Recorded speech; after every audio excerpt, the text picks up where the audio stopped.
Hi friends, ഇന്ന് നമുക്ക് വളരെ ടേസ്റ്റി ആൻഡ് യമ്മി ആയിട്ടുള്ള ഒരു ഫ്രൂട്ട് സാലഡ് ഉണ്ടാക്കുന്നത് എങ്ങനെയാണെന്ന് നോക്കാം. അപ്പോൾ ഇതിൽ വീഡിയോ ലെങ്ത് കൂടാതിരിക്കാൻ വേണ്ടിയിട്ട് ഇതിൽ യൂസ് ചെയ്തിരിക്കുന്ന കസ്റ്റേർഡ് പൗഡർ ആണെങ്കിലും ഐസ്ക്രീം ആണെങ്കിലും കണ്ടൻസ്ഡ് മിൽക്ക് ആണെങ്കിലും ഞാൻ സെപ്പറേറ്റ് ആയിട്ട് തന്നെ ഹോം മെയ്ഡായിട്ട് ചെയ്യുന്നതിൻ്റെ വീഡിയോസ് ഇട്ടിട്ടുണ്ട്. അപ്പം അത് കണ്ട ശേഷം ഉണ്ടാക്കേണ്ടവർക്ക് അങ്ങനെ ചെയ്യാം. അതല്ലാന്നുണ്ടെങ്കിൽ നമുക്ക് കടകളിൽ നിന്ന് വാങ്ങിയിട്ടാണെങ്കിലും ചെയ്യാം. അപ്പോൾ കഴിയുന്നതും വീട്ടിൽ തന്നെ ഉണ്ടാക്കാൻ പറ്റുന്നവരാണെങ്കിൽ അങ്ങനെ ഉണ്ടാക്കിയിട്ട് ഫ്രൂട്ട് സാലഡിലേക്ക് വരുന്നതായിരിക്കും കുറച്ചുകൂടെ നല്ലത്. അപ്പോൾ എന്തായാലും നമുക്ക് വീഡിയോയിലേക്ക് പോവാം. ഫ്രൂട്ട് സാലഡ് ഉണ്ടാക്കാനായിട്ട് ആദ്യം തന്നെ ആവശ്യമുള്ളത് ഒരു കസ്റ്റേർഡ് മിക്സ് ആണ്. അപ്പോൾ ആ കസ്റ്റേർഡ് മിക്സ് എങ്ങനെ ഉണ്ടാക്കുന്നത് നമുക്ക് ആദ്യം നോക്കാം.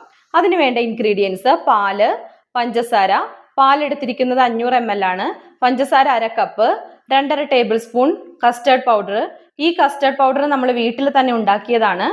എല്ലാവരും കടകളിൽ നിന്ന് വാങ്ങുന്നതിന് പകരം കഴിയുന്നത് വീട്ടിൽ തന്നെ ഉണ്ടാക്കാൻ ശ്രമിക്കുക. ഇതിൻ്റെ ഫുൾ വീഡിയോ അപ്ലോഡ് ചെയ്തിട്ടുണ്ട്, കാണാത്തവരൊന്ന് കണ്ടു നോക്കണേ. 1/2 കപ്പ് വെള്ളവും വേണം. ഇത്രയും കാര്യങ്ങളാണ് നമുക്കിത് ഉണ്ടാക്കാനായിട്ട് വേണ്ടത്. ചുവട് കട്ടിയുള്ള ഒരു പാനിലേക്ക് നമ്മൾ പാലൊഴിച്ചിട്ടുണ്ട്. അതിലേക്ക് നമുക്ക് 1/2 കപ്പ് പഞ്ചസാര എടുത്തത് ചേർത്ത് കൊടുക്കാം.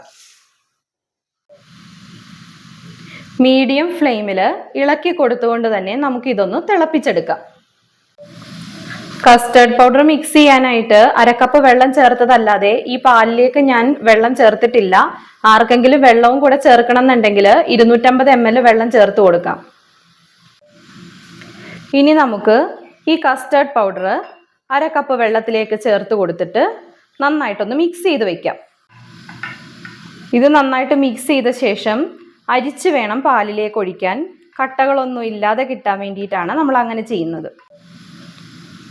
കസ്റ്റേർഡ് പൗഡർ മിക്സ് ചെയ്യുന്നതിൻ്റെ ഇടയിൽ പാല് ഇളക്കി കൊടുക്കാനായിട്ട് മറന്നു പോകരുത്. ഇതിപ്പോൾ നന്നായിട്ട് തിളച്ച് വരുന്നുണ്ട്. നമുക്ക് ഈ തിളച്ച് വരുന്നതിലേക്ക് ഇളക്കി കൊടുത്തുകൊണ്ട് തന്നെ നമുക്ക് ഈ ഒരു കസ്റ്റേർഡ് മിക്സ് ചേർത്ത് കൊടുക്കാം. ഞാൻ ഓൾറെഡി അരിച്ചു വെച്ചിരിക്കുമായിരുന്നേ, അതുകൊണ്ടാണ് ഞാനിപ്പോൾ അരിച്ച് ചേർക്കാത്തത്. നിങ്ങൾ പാലിലേക്ക് ഒഴിക്കുമ്പം അരിച്ചെടുത്തിട്ട് വേണം എന്തായാലും ചേർത്ത് കൊടുക്കാനായിട്ട്. ഇനി ഇത് ഇളക്കി കൊടുത്തോണ്ടേ ഇരിക്കുക. ചെറുതായിട്ടൊന്ന് കുറുകി വരും. ആ കുറുകി വരുന്ന സമയമാകുമ്പോൾ നമുക്ക് ഫ്ലെയിം ഓഫ് ചെയ്തിട്ട് ചൂടാറാൻ വെക്കാം.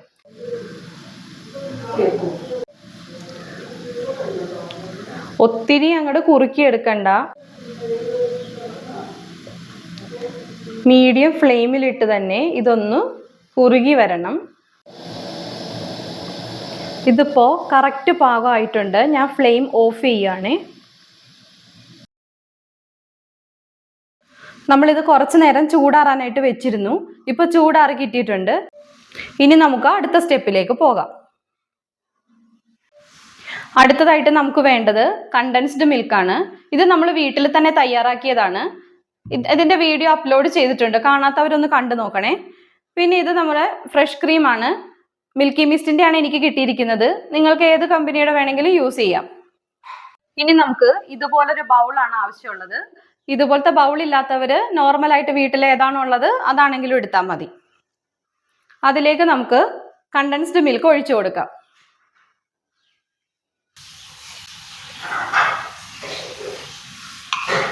ഇത് കണ്ടോ, നല്ല കറക്റ്റ് കൺസിസ്റ്റൻസിയിൽ നമുക്കിത് കിട്ടിയിട്ടുണ്ട്. വീട്ടിലുണ്ടാക്കിയതാണെന്ന് പറയത്തേ ഇല്ല. അപ്പം എല്ലാവരും അത് ആ വീഡിയോ ഒന്ന് കണ്ടിട്ട് ട്രൈ ചെയ്ത് നോക്കണേ. ഇനി നമുക്ക് ഫ്രഷ് ക്രീം കൂടെ ആഡ് ചെയ്ത് കൊടുക്കാം.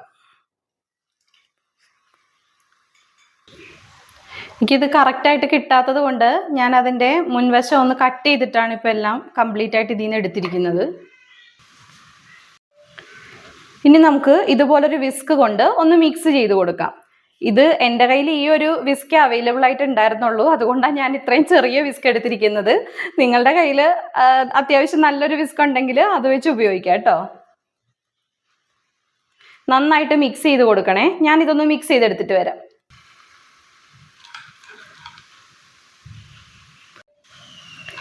ഇതിപ്പോൾ നന്നായിട്ട് മിക്സായി വന്നിട്ടുണ്ട്.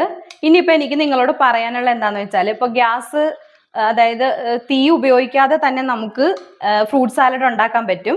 ഈ ഒരു മിക്സിലേക്ക് ഫ്രൂട്ട്സ് അരിഞ്ഞിട്ടിട്ട് അത് തണുപ്പിച്ചെടുത്തു കഴിഞ്ഞാൽ നല്ല അടിപൊളി ടേസ്റ്റി ആയിട്ടുള്ള ഫ്രൂട്ട് സാലഡായി. പക്ഷേ ഞാനിപ്പോൾ ഇതിൽ കസ്റ്റേർഡും കൂടെ ചേർത്തിട്ടാണ് ചെയ്യുന്നത്. ഞാൻ ദുബായിലായിരിക്കുമ്പം എൻ്റെ കൂടെ ഉണ്ടായിരുന്ന ഫിലിപ്പിനോ ഫ്രണ്ട്സ് ആണ് എന്നെ ഈ ഒരു ഫ്രൂട്ട് സാലഡ് പഠിപ്പിച്ചു തന്നത്. അപ്പോൾ അത് നിങ്ങളുമായിട്ട് ഷെയർ ചെയ്യാണിപ്പോൾ. നിങ്ങളെല്ലാവരും ഒന്ന് ട്രൈ ചെയ്ത് നോക്കണം. കസ്റ്റേർഡ് മിക്സും കൂടെ ചേർത്ത ശേഷം ഒന്നുകൂടെ ഒന്ന് മിക്സ് ചെയ്തിട്ട് നമുക്ക് ഇതിൻ്റെ മധുരം ഒന്ന് ചെക്ക് ചെയ്യാം. ഈ സമയത്ത് മധുരം കുറച്ചുകൂടെ വേണമെന്ന് തോന്നുന്നവർക്ക് മധുരം ആഡ് ചെയ്യാവുന്നതാണ്. എനിക്കിതിപ്പോൾ കറക്റ്റ് പാകമായിട്ടുണ്ട്. അപ്പം ഞാൻ ഇത് ഇവിടെ വെച്ച് സ്റ്റോപ്പ് ചെയ്യാണ്. ഇനി നമുക്കിതിലേക്ക് കട്ട് ചെയ്ത ഫ്രൂട്ട്സ് കൂടി ഇട്ട് കൊടുക്കാം. ഇതാണ് നമ്മുടെ കട്ട് ഫ്രൂട്ട്സ്. അപ്പം നമുക്ക് ഇനി ഇത് ചേർത്ത് കൊടുക്കാം കേട്ടോ. കസ്റ്റേർഡിലേക്ക് ഈ കട്ട് ഫ്രൂട്ട്സ് നമ്മൾ ചേർത്ത് കൊടുക്കുകയാണ്.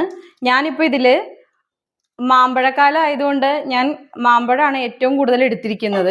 പിന്നെ ഞാലിപ്പൂവനും ആപ്പിളും മാതളം എടുത്തിട്ടുണ്ട്. നിങ്ങൾക്ക് ഇഷ്ടമുള്ള ഫ്രൂട്ട്സ് എല്ലാം എടുക്കാം. എൻ്റെ കയ്യിൽ ഇപ്പം ഇത്രയേ ഉള്ളൂ. ഇതങ്ങ് മിക്സ് ചെയ്ത് കൊടുക്കാം. ഇപ്പം തന്നെ കഴിക്കാനായിട്ട് തോന്നുന്നില്ലേ?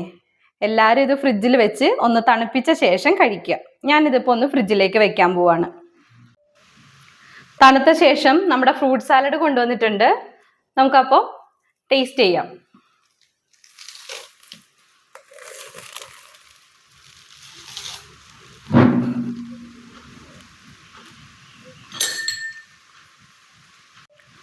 അപ്പോൾ സെർവ് ചെയ്യുവാണേ നമ്മളിപ്പം ജസ്റ്റ് ഒന്ന് ഇളക്കിയിട്ടെടുക്കാം. ഞാൻ പറഞ്ഞില്ലേ ഇത് തണുക്കുമ്പോൾ എന്തായാലും കുറച്ചൊന്ന് കട്ടിയാവുന്നു.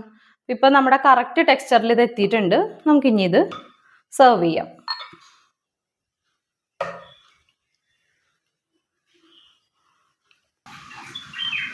ഐസ്ക്രീം ഇല്ലാതെ എന്ത് ഫ്രൂട്ട് സാലഡ് ആണല്ലേ.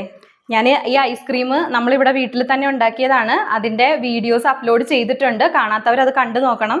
അപ്പം നമ്മൾ വീട്ടിൽ തന്നെ തയ്യാറാക്കി ഈ ഐസ്ക്രീം കൂടെ നമ്മൾ ഈ ഫ്രൂട്ട് സാലഡിലേക്ക് ചേർത്ത് കൊടുക്കുകയാണ്. നമ്മൾ ഐസ്ക്രീമും കൂടെ ഇട്ട് കൊടുത്തിട്ടുണ്ട്. ഇനി ഇതിനകത്ത് ഒരു ചെറി കൂടെ ഞാൻ വെക്കുന്നുണ്ട്. നമ്മുടെ ഫൈനൽ റിസൾട്ട് ഇതാണ്. നമ്മുടെ വളരെ ടേസ്റ്റി ആയിട്ടുള്ള ഫ്രൂട്ട് സാലഡ്.